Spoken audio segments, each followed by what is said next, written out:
was around 1998. I was a junior in college, and it was actually right after my junior year. I had to obtain an internship for my journalism degree, my bachelor's degree in journalism, in order to graduate. And lucked up, had a really lucky summer where a friend of mine happened to be on a plane to Freaknik, and there was a kind of a mess up with the seats, and he wound up sitting next to the associate editor at the time for XXL, which was Dayton Thomas, who today is the editorial director of Vibe magazine. Dayton said they were looking for interns. I got the number, and I knew I couldn't really end the summer without making that call, so I reached out, got an interview like the next week, and was hired the following week. Come to find out, the publishing house for XXL was also the publishing house for my favorite basketball magazine. And I mean, at the time, that pretty much was my life. It was like, watching basketball, hip hop music, and writing. That was the beauty of working for Slam. Slam was a basketball magazine with a hip hop voice. So, they basically spoke directly to basketball lovers who happened to be hip hop babies, and that's exactly who I was. So it was very much, praising the Fab Five, the Running Rebels. We got that. It made sense to us. Larry Johnson with a gold tooth, didn't look foreign to us. We understood the baggy shorts and the black socks because that's how we were on the blacktop. Anyway, moving forward, I guess I excelled as an intern. Had to go back to school. They wanted me to stay. They wanted me to forego my final year and stay. The editor-in-chief of XXL at the time was Sheena Lester. And I couldn't do that. My mom would have probably buried me before she let me, work there and not go back to school. So to avoid murder, I went back and got my degree. And glad I did. Came home, and the magazine XXL actually was in kind of in disarray. They were thinking about selling it.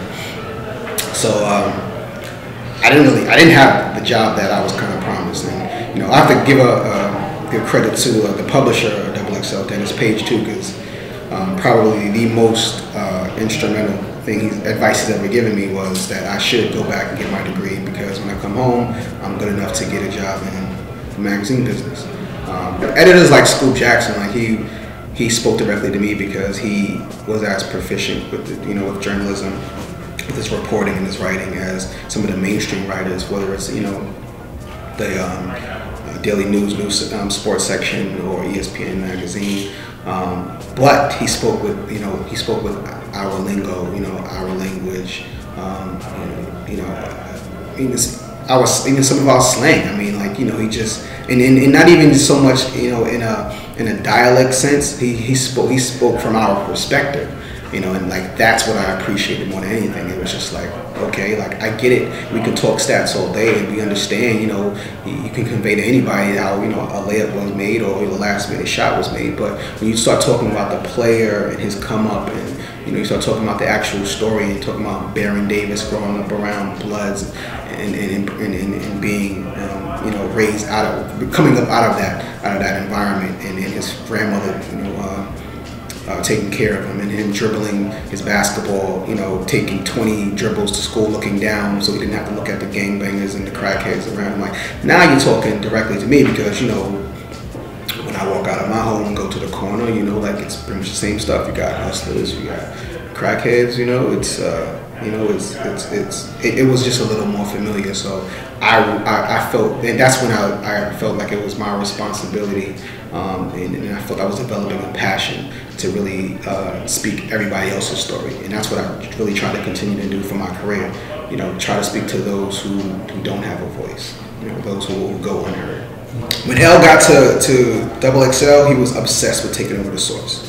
So I learned how that happens, how you switch roles, switch positions with another publication.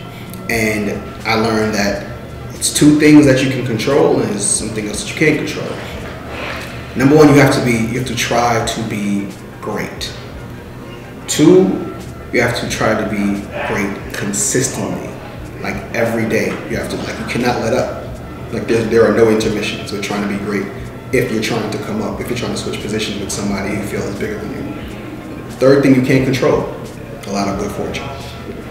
So the way it happened with Double XL is things that we control were, you know, I was young and pretty much obsessed with my career being bigger, and I wanted to give the most shocking interviews and talk to the biggest artists and write the best pieces and the biggest artists.